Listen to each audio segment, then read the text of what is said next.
Welcome back, family, and welcome back to Israel's Movie Reviews. And today we're going to be discussing my all-time favorite Sanaa Lathan movie, and this is Brown Sugar, back from 2002. And we're going to be discussing this one in detail because this is one of my favorite all-time, I think, top three movies of all time. And this movie you can't particularly put in a genre. I think this is a genreless movie, and I think it's near perfect. It does have its flaws, but it's a movie that you have to behold, especially if you're a rom-com lover, if you're a story lover, if you're a hip-hop lover, and if you just love to love. This is the movie you definitely got to see, and you definitely got to show a loved one. And I'm not talking about a brother or a sister. Let's get straight into it, man. This movie was smoothly done and often funny. This movie is basically a take on Harry Met Sally, but for my type of crowd. This film is about two lifelong friends, Taye Diggs and Sanaa Lathan, who find themselves falling madly in love with one another, even though Diggs is about to marry another woman. Queen Latifah and Mos Def provide funny comic relief in this movie as best friends to the two main characters. There's no surprises to be had while watching this film, but there are some rather funny jabs at the music industry that are very underrated. Sanaa turns in a tender, compassionate performance and also shares some very good screen chemistry with Taye Diggs in this movie. I remember back in the day, I was about 15 years old when this movie came out, and I believe I saw it with friends. One of my main mans back in the day, my boy Ralph, and one of my main homegirls, Judy, who I still keep in touch to this day. One lives in Florida, one lives in Brooklyn, and we don't get to see each other often, but every time this movie comes up, they one of the first couple people to come in mind because we shared such a chemistry together while growing up, literally, from kids. And this movie definitely stood the test of time, So let's get into it. There might be some spoilers, so if you don't want some spoilers, I'm telling you now, go see the movie. You won't be disappointed. But if you don't care and if you already saw the movie, stay with me. Brown Sugar was better than I thought it would be, actually. Mainly due to the chemistry of the two leads. Sanaa Lathan and Taye Diggs hit it out the park as Andre and Sid.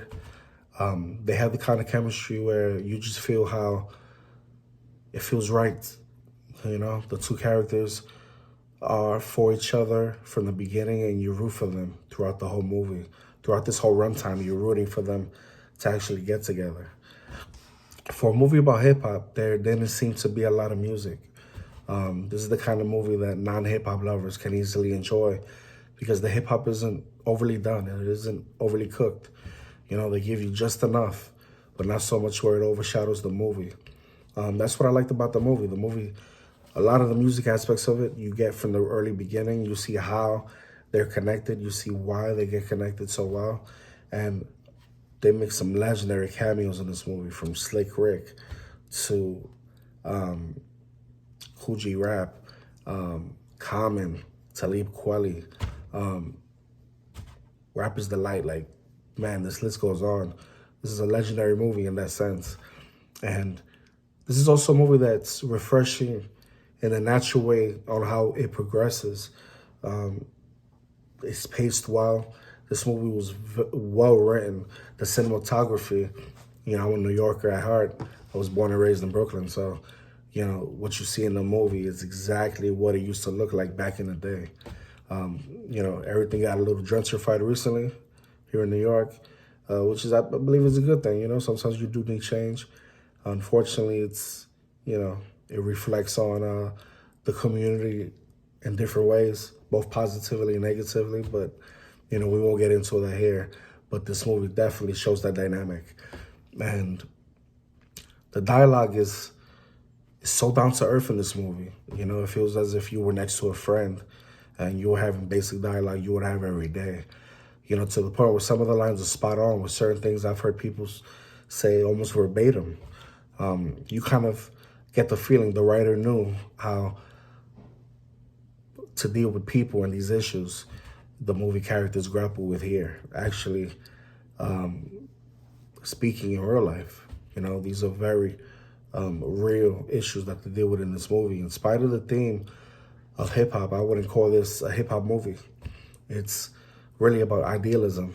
The two main characters have gone through life with a fierce love of hip hop, and that's the core of the movie. And I love that hip hop has shaped them in every way and everything that they've ever done. I think anyone who's had a deep passion for something will be able to relate. And it doesn't matter if you had a passion in hip hop. It could have been heavy metal, rock, pop, salsa, bachata, merengue. It could have been Bali. It could have been any other of those things. And this music definitely provides you with those thoughts. These individuals are fighting to hold on to the innocence of just loving something without any agenda, and discovering that growing up doesn't mean that you have to end idealism. It's as much of coming of age tale as it is a movie of hip hop. This is definitely a coming of age tale, especially when I was coming of age. It hit me hard. And it doesn't fall into a real genre either, like I was saying before, because it isn't really a comedy, although it does have some comedic elements. The movie wasn't a true love story because of the things that go on in the movie. But they dragged it and put it into that category. And I don't know why. I like the rest of the picture, but it was a really good movie. And those were basically a lot of the parts that were positive for me. A lot of the mixed aspects of this movie were, for me, the cheating aspect disturbed me as it did my friends at that time, but how it played out was not at all that unrealistic. Sometimes, growing up together, you are going to have that passion, you are going to have that love for that person, but sometimes you end up in, separate camps. Sometimes you end up with somebody that you weren't supposed to before you eventually get together. And in this movie, he catches his wife cheating. And while he catches her cheating, guess who he's with? His best friend. So was it meant to be? I don't know. They ended up having a fling themselves and in between that whole thing. So, it goes hand in hand. Who was right, who was wrong. But this movie has been compared to When Harry Met Sally. And I actually find this a bit more realistic, a little more grounded. Though I like Harry and Sally a bit more sometimes because of its comedic aspects, Brown Sugar surpasses that film by a lot to me. It wouldn't be half as good without the charisma of the two main performers. And the supporting cast are amazing as well. You have Boris Kodjoe, that I didn't mention earlier, and you have his wife in real life, Nicole Ari Parker, in this, who actually play the side characters. And this movie's message is clearly not to let go of your dreams and never sell out. It's been done a million times, but before the message happens to be an important one. So who cares if it's done a million times, right? As long as it's done well. And it's done really well in this movie. The director, Rick Famuyiwa, he continues to show his talent in Hollywood in this one. He burst into the scene with The Wood, which is another favorite one of my movies, back in '99. And he makes couples in his films look very charming. They have evolution to them.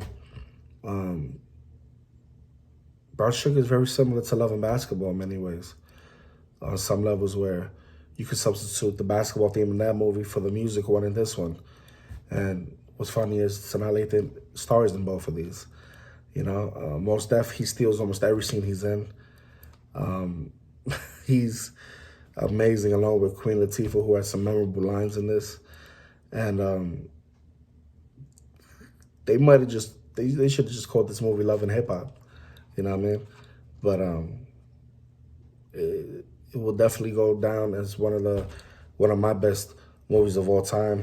This movie basically told me how not to chase, not to beg, not to stress, not to be desperate. When you relax, it will come to you.